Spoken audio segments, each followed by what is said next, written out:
මොකද වෙන්නේ සෑහෙන කාලෙට පස්සේ වීඩියෝ එකක් කරන්න හිතුවා. මට ඇත්තටම වීඩියෝස් කරන්න හම්බුන්නේ නැහැ. සෑහෙන විදියට වැඩත් එක්ක හිර වෙලා හිටියේ. ඒත් හිතුවා වැඩිය අනම්මනම් නැතුව ඉතාමත්ම සරල විදියට වීඩියෝ එකක් කරන්න. මොකද මම මේ කතා කරන්න නම් දේවල් ගොඩක් තියෙනවා. ඉතින් මං හිතුවා මේ දවස්වල මම මොනවද කරන්නේ අලුතින් ඉගෙන ගත්ත දේවල් ඒ කියන්නේ ඒක තමයි නව සොයා ගැනීම අනම්මනම් ඒ වගේ දේවල් ටිකක් ඔයගොල්ලෝ එක්ක කතා කරන්න. පොඩි නෝට්ස් ටිකක් දාගත්තා. පොඩෙන් මගේ ලයිට් එක ඔන් කරන්න. තප්පරයක් ඉන්න හරි. කමන්නේ ඔයත් එන්න. අපි දාමු ලයිට් එක. ඉතින් කෙරේ. රයිට්. තියෙන්නේ ලස්සනට.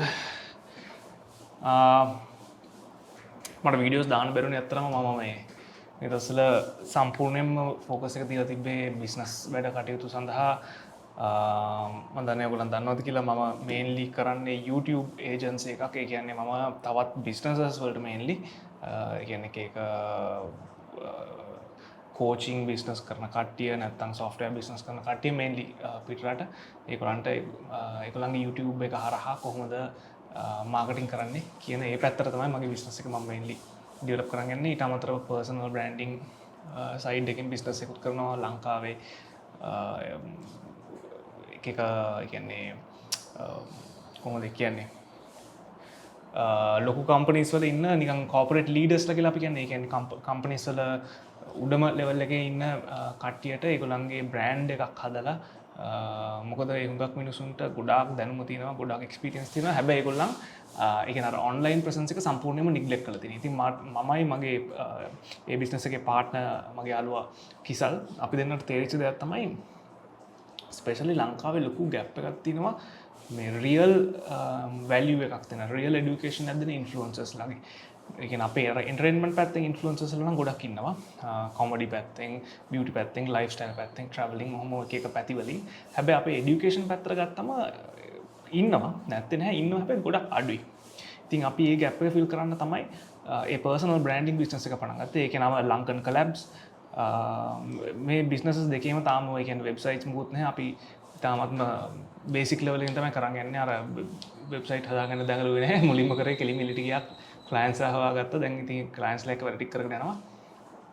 අපි මේ දේවල් ටිකත් ගැන මම ඉදිරියට කතා කරන්නම්. ඉතින් ඇත්තටම ඔය දේවල් එක්ක අපේ මාතෘකාවට මෙන්න පුළුවන්. මුලින්ම කියනවනේ මම දන්නේ මේ එළිය අතු ගාන සද්ද එනවද නැද්ද කියලා මම දන්නේ නැහැ. කොහොම හරි ඇහෙනවා නම් සමා වෙන්න.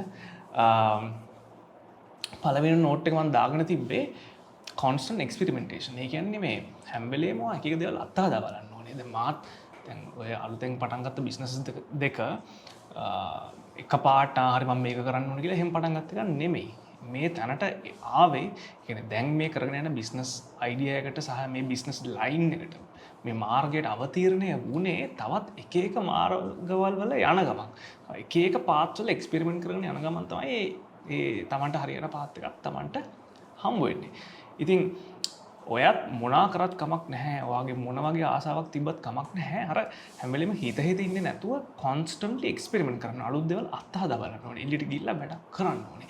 එහෙම එක දේවල් try කරගෙන යනකොට තමයි ඔයා සමහර වෙලාවට නොදැනුවත්වම ඔයාටම ආවේනික වෙච්ච මාරම යුනික් දෙයක් ඔයාට හොයාගන්න පුළුවන් වෙන්නේ. ඉතින් ඒකයි මේ හැම වෙලේම අලුත් දේවල් අත්හදා බලන එකේ ඇත්තටම කියනවා නම් ඒකේ වටිනාකම තියෙන්නේ. අර අපිට ඒක අනුමාන කරලා කියන්න බෑ. ඔයා මේ දේ අත්දැක බැලුවොත් මෙන්න මේ වගේ රිසල්ට් එකක් වට ලැබෙයි කියලා. මොකද ඒක ඉතාමත්ම ඇබ්ස්ට්‍රැක්ට්. ඒක ඉතාමත්ම අන්ප්‍රෙඩික්ටබල්.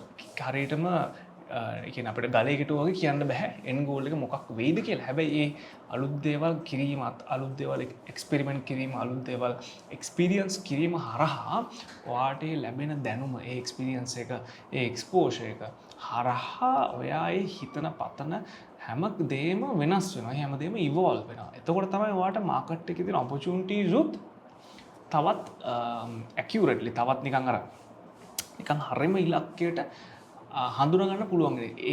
එහෙම බලන්න පුළුවන්. නිකන් ඉවක් වගේ එකක් පොඩ ඔයාට ලැබෙන්න ගත්තම තමයි ඔයාට මාකට් එකේ එක ඔපචුනිටිස් උත් ස්පොට් කරන්න ගන්න. දැන් අර මම කලින් කිව්වා වගේ අපේ අලුත් බිස්නස් එකේ ලංකන් කලැබ්ස් අපි ඒකේ මාකට් එකේ ඔපචුනිටි එකක් දැක්කේ. මාකට් එකේ ලොකු ගැප් එකක් තියෙනවා මේ এডুকেෂනල් ඉන්ෆ්ලුවන්සර්ස්ලාට. ඒ කියන්නේ මේ රියල් වැලියු එකක්, රියල් එක්ස්පීරියන්ස් එකක් තියෙන මිනිස්සු ඒගොල්ලන්ගේ දැනුම බෙදා ගන්නවා හරිම අඩුයි.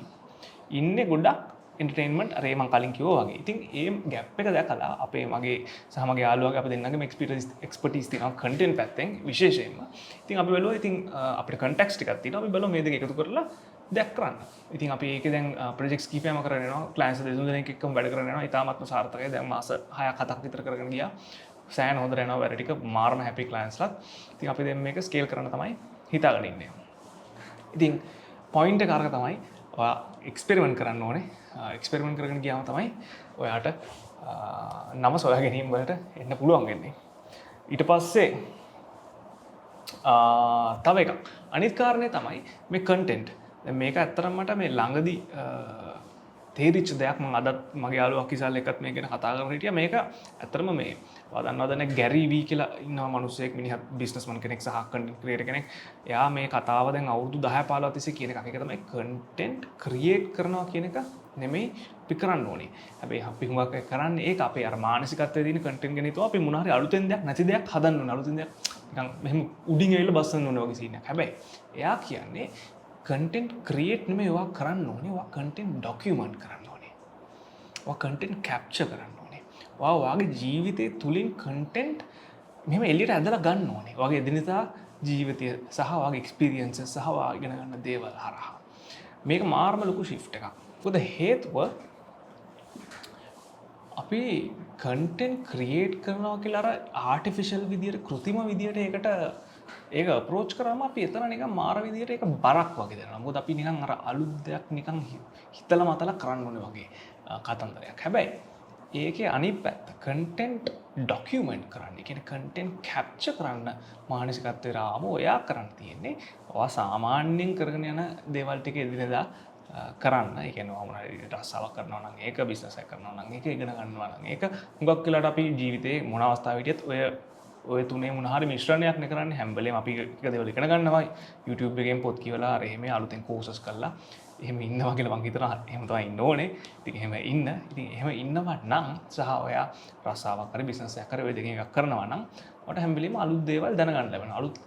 අලුත් ඩේටා ලැබෙනවා. අලුත් එක්ස්පෙරිමන්ට්ස් වක් කරනවා. ඔයාට වරදිනවා. ඔයාට හරියනවා. ඉතින් මේ හැම දෙයක්ම හරහා ඔයාට කේක අලුත් අත්දැකීම් ලැබෙන්නේ. එතකොට ඒ අත්දැකීම්ම ඇති කන්ටෙන්ට් හදන්න. දැන් මේ වීඩියෝ එක උනත් ඒකට හොඳම උදාහරණයක්. මොකද මම මේකට එහෙම නිකන් ලොකුවට හිතලා මත ප්ලෑන් කරලවත් මහ ලොකුවට සෙට් ගහගෙන දැඟලුවේවත් මේ ලොකු නිකන් කැමරා ඉක්විප්මන්ට් වත් මුකුත් නැහැ. මෙතන මේ මගේ පොඩි පුංචි කැමරා එකක් තියෙනවා. මෙතන මේ ඔස්මෝ එක. මගේ මේ ලයිට් එකක් තියෙනවා. මේ ලයිට් එක කොහොමවත් මෙතන පර්මනන්ට්ලි තියෙනවා. මොකද මම මීටින්ග්ස් ගොඩක් හැම වෙලේම රිමෝට්ලි ගන්න. ඉතින් මීටින්ග්ස් කරන නිසා කාමරේ මෙතන ජනෙල් එකක් හරියට නැහැ. ළඟපාත කරවට පේනවා තියෙන දුර තියෙන්නේ. ඉතින් ඒක නිසා ඒ බලන්න. මේ හෙන දුර තමයි ජනෙල් එකක් තියෙන්නේ. ඉතින් ඔකෙන් ලයිට් එනවා මදි. මම මෙතන ලයිට් එකක් දාන්න ඉතින් මම දැන් මුකුත් අනම්මනන්නේ නැහැ. වෙල්ල වඩනවා ලයිට් එක දැම්මා. පොයින්ට්ස් ටිකක් මම ලියාගෙන තිබ්බා නිකන් බුලට් පොයින්ට්ස් 5ක් 6ක්. ඉතින් ඒ දේවල් හරහා මගේ ජීවිතේ මේ දවස්වල සිද්ධ වෙන කතන්දර මම හිතන දේවල් මම try out කරන දේවල්. ඉතින් ඔයාටත් කියන්න තියෙන්නේ අපි දැන් මේ ඉන්න කාලය මේ කාලේ ඇත්තටම attention කියන දේ currency එකක්. ඒ කියන්නේ මිනිස්සුන්ගේ මේක අද කාලේ නෙමෙයි ඒ කාලෙත් තිබ්බ හැබැයි අද කාලේ මේක ඒ කාලේට වඩා ඉතාමත් powerful. මොකද අපි ගොඩක් දේවල් හැම වෙලේම attention එක හරහා තමයි ආර්ථිකය පැත්තෙන් කරන්නේ. ඒ කියන්නේ ඔයා කියන දෙයක් කවුරු හරි අහන්නේ නැත්නම් ඔයාට ඒකෙන් කවදාකවත් ප්‍රතිඵලයක් ගන්න බෑ. ඔයාගේ ප්‍රොඩක්ට් එකක් කවුරු කවදාකවත් දැක්කේ නැත්නම් ඒගොල්ලන් ඒක ඒ කියන්නේ ඒකට යම් කිසි විදියකට ආකර්ෂණයක් නැත්නම් ඔයාට කවදාකවත් සක්සස්ෆුල් කරගන්න බෑ. මේකට ඕනම දෙයකට ඇප්ලයි වෙනවා. සර්විස් එකක්, ප්‍රොඩක්ට් එකක් ඕනම දෙයකට. ඉතින් මේ හැම දෙයක්ම සාර්ථක වෙන්න නම් ඔය මිනිසුන්ගේ attention එකනේ පාලනය කරන්නේ. ඉතින් ඒක නිසා මේ content කියන එක අද කාලේ ඕනම ව්‍යාපාරයකට විතරක් නෙමෙයි මොනාරි විදියකින් ඔයා සේවාවක් හෝ භාණ්ඩයක් සමාජය තුළ අලෙවි කරන්න යම්කිසි අදහසක් තියෙනවා නම් නැත්නම් බ්‍රෑන්ඩ් එකක් හදන්න යම්කිසි අදහසක් තියෙනවා නම් content කියන එක ඉතාමත්ම ප්‍රාථමික දෙයක් බවට පත් වෙලා තියෙනවා අද. එතකොට content හැදීම මහා ලොකු බරක් කරගන්නේ නැතුව මේක කරන්න පුළුවන් එකම ක්‍රමය තමයි අර මම කිව්වා වගේ ගැරි වී කියනවා වගේ ડોකියුමන්ට් කිරීම. අලුතෙන් හිතන්න එපා මොනවාද මං හදන්න ඕනේ කියලා.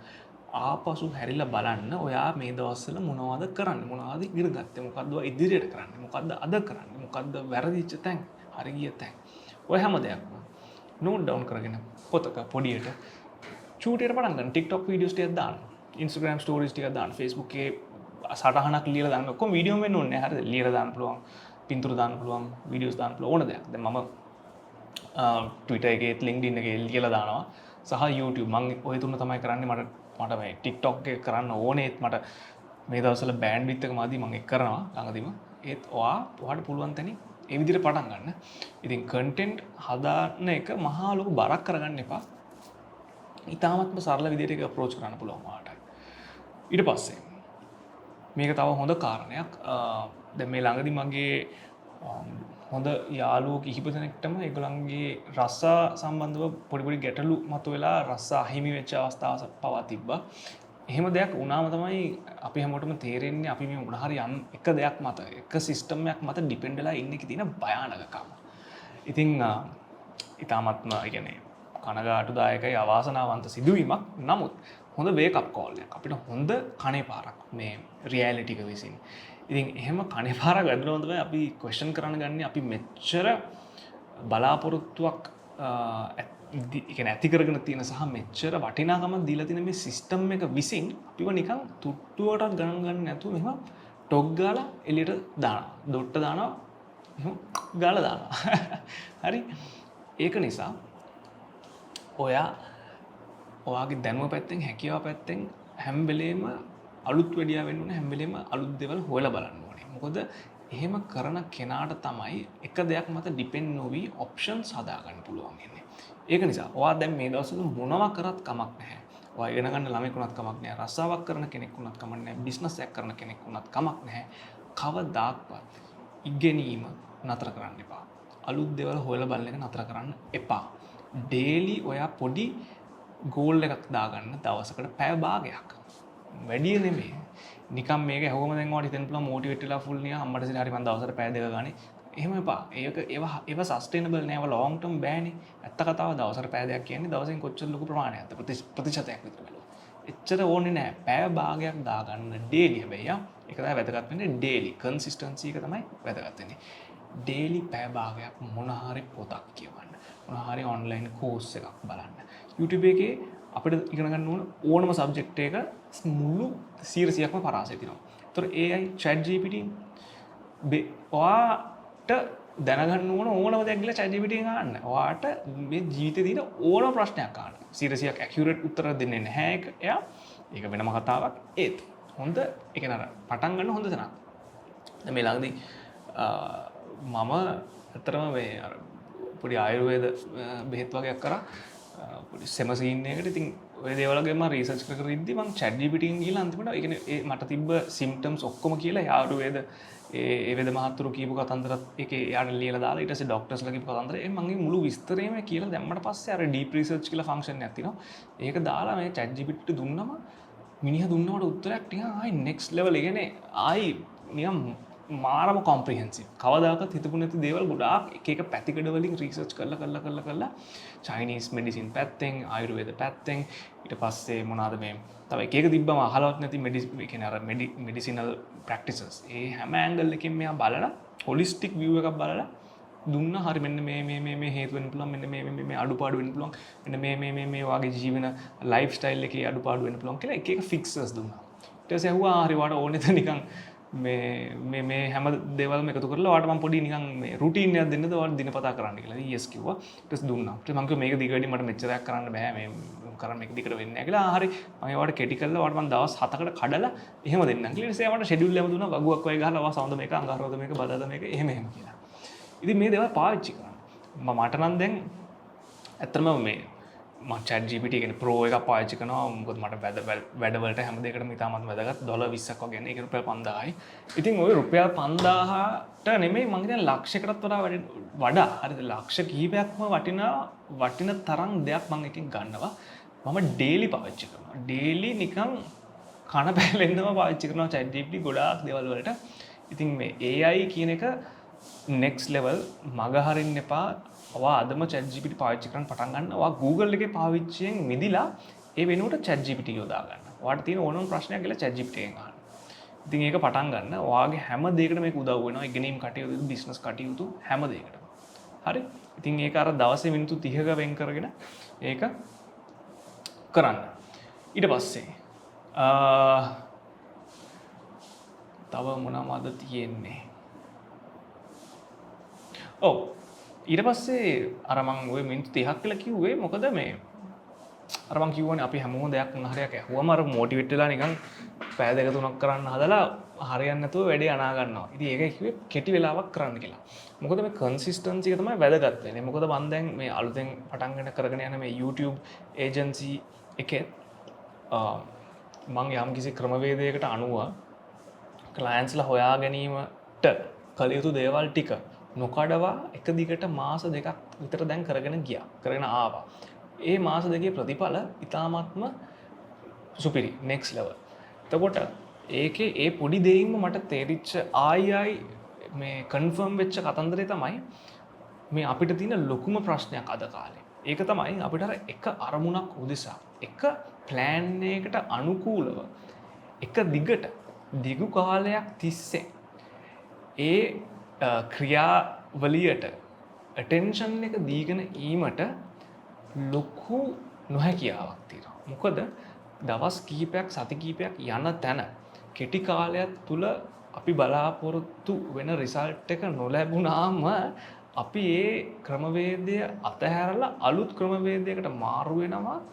ඔය සයිකල් එක එක දිගට රිපීට් වෙනවා. එතකොට වෙන්නේ කවදාක්වත් අපි ඒ එක ස්ට්‍රැටජි එකටවත් ඉඩ දෙන්නේ නැහැ යම්කිසි ප්‍රතිඵලයක් අපිට එන තුරු ඒකට ඒ කර යුතු දේ කිරීමට. ඕක මාරම ට්‍රැප් එකක් අද කාලේ අපි හැමෝටම මාත් ඇතුළු අපි හැමෝටම තියෙන ට්‍රැප් එකක්. මම හිතන්නේ මේක මේ ඉන්ෆර්මේෂන් ඕවර්ලෝඩ් එක නිසා තියෙන ඒකේ එක්තරා පැතිකඩක් එක්තරා අඩුපාඩුවක් අපි මිනිස්සයාගේ අපිට අර ඔප්ෂන්ස් වැඩිකම. මේකම තමයි අපිට වෙන්නේ මේ බිහේවියර් එකම තමයි අපිට තියෙන්නේ. සාමාන්‍යයෙන් YouTube එකට ගිහලා වීඩියෝ එකක් බලන්න බැරුව හේ පහළට යනවා. හැම වීඩියෝ එකම තප්පර 30 බල බල වීඩියෝ මාරු කරනවා. Netflix එකට ගියාම ෆිල්ම් එකක් තෝරගන්න බැරුව ෆිල්ම් බල කියන්නේ මොනවද බලන්න කියලා හිතේ තින්නවා. ෆිල්ම් බලන්නේ අන්තිමට වෙලාව ගෙල ඉවරයි. done. කෑමයක් ඕඩර් කරන්න ගියාම මෙනු එක බැලුවම කෑම තියෙනවා සෑහෙන ගාණක් හිතා ගන්න බෑ මොනවද ගන්න කියලා. අන්තිමට එකක් ගත්තට පස්සේ හිතනවා අපරාධය වෙන එකක් ගන්න තිබ්බි කියලා. ඔය විදියට මේක අපේ ජීවිතේ හැම පැත්තකටම අද බලපාලා තියෙන අද ලෝකේ අද සමාජයේ. ඉතින් ඔයාට දෙන්න තියෙන පණිවිඩය තමයි ඔන්න ඔය දෙයින් මිදිලා ඔයාට ඔයාගේ ඩිසිප්ලින් එක සහ ෆෝකස් එක හදාගෙන යම්කිසි විදියකට එක දිගට වැඩ කරන්න පුළුවන් නම් ඔයා අද කාලේ අද සමාජයේ ඉන්න බහුතරයකට වඩා සෑහෙන ඉදිරියට එනවා. මොකද ඒක මම එක්ස්පීරියන්ස් එක කරාමයි කියන්නේ මට ඒක කරගන්න පුළුවන් වෙච්ච නිසා මම ඉදිරියට ඇවිල්ලා කියලා නෙමෙයි කියන්නේ. ඒතර යම්කිසි ප්ලෑන් එකකට අනුව එක දිගට වැඩ කිරීම හරහා ඒකෙන් ප්‍රතිඵලයක් මම ලබාගත්ත නිසා කියන්නේ. ඉතින් මට ඒකෙන් තේරිච්ච දේ මම ඔයාලට කියන්න try කරේ අර distraction එක තමයි අද අපිට තියෙන ලොකුම threat එක, ලොකුම බාධකය. ඉතින් ඔයා ඒ විදිහට කරන්න, ඒ කියන්නේ අර daily rituals ටික හරියට කරලා daily studying මේ දේවල් ටික ඔක්කොම කරලා යම්කිසි plan එකකට අනුව එක දිගට කරගෙන යන්න බලන්න. මොකද නැත්තම් ඔයාට මේ කවදාකවත් මේකෙන් කියන්නේ එලෙට හම්බ වෙන්න වෙන්නේ නැහැ. හැමදාම අර එකම මේ රවුම කරගෙන තමයි ඉන්න වෙන්නේ. ඉතින් ඔය කතන්දර ටිකත් එක්ක අපි එහෙනම් අදට මේ කතාව නතර කරමු. නැත්තම් මං පිස්සෙක් වගේ කියවෙනවා එක දිගට. ඉතින් මම මේ විදියට තමයි මෙතනින් ඉදිරියට ඒ කියන්නේ ටික කාලයක් යනකම් මම මේ විදියට ඉතාමත්ම රෝ විදියට වීඩියෝස් කරයි. මොකද මට ඇත්තටම අර ටයිම් ඉෂුව එකක් තියෙනවා. ඉතින් මුකුත්ම නොකරනවට වඩා මං හිතුවා මේක කරන එක හොඳයි. සහ මම බිලීව් කරන දෙයක් අර කන්ටෙන්ට් ක්‍රියේට් කරනවට වඩා අපි කන්ටෙන්ට් ඩොකියුමන්ට් කරන එක තමයි දැන් කර යුත්තේ. ඒක තමයි සස්ටේනබල්. මම කන්ටෙන්ට් ක්‍රියේට් උත් කරයි එහෙම මේන්. හැබැයි දැනට මගේ මෙතඩ් එක මේකයි. කමෙන්ට් එකක් දාන්න මේක කොහොමද කියලා මේ රෝ ස්ටයිල් එක අදහසක් දෙන්න. පහලින් දාන්න මේ දවස්වල වගේ ලොකුම ෆෝකස් එක මොකද්ද? නැත්නම් වගේ ලොකුම බාධකය මොකද්ද කියලා. අපි ඒ ගැනත් එතකොට මට ඒවා ගැන කතා කරන්න පුළුවන්. එහෙනම් පරිස්සමෙන් ඉන්න. ජය වේවා.